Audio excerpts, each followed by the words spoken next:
Magandang araw sa inyo mga bay, welcome back ulit sa ating channel.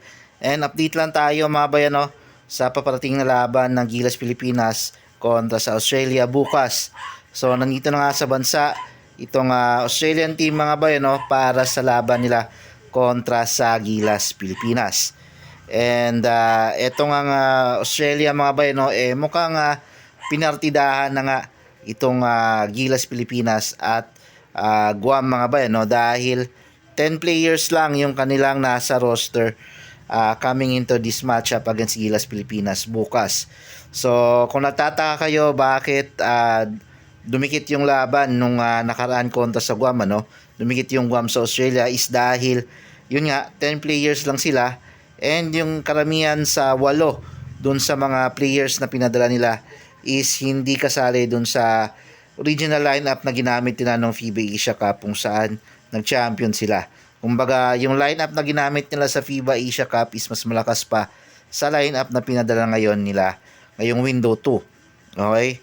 And kahit na anong mangyari sa laban bukas ng Australia and Gilas mga bay, manalo matalo man ng Australia is pasok na rin talaga sila sa second round kasi nga currently 3 wins and 0 loss sila sa Group A and number 1 sila and most likely masisweep nila lahat ng remaining matchup nila maliban na lang kung makasilat yung New Zealand at Gilas sa kanila sa window 3. Ayan. So 10 players lang. So yung mga notable players nila dito mga bay na dapat bantayan ng Gilas Pilipinas is itong si Nick Kay and Jack White. Yan. Ito din si Sam Froling. Siguradong familiar na rin kayo dito. Ayan.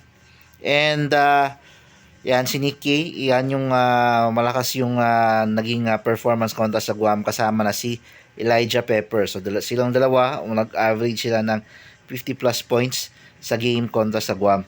And yung coaching staff na dito, mga bay, yung head coach nila si John Peter Riley. Yan, so bago na yung head coach nila. Ayan.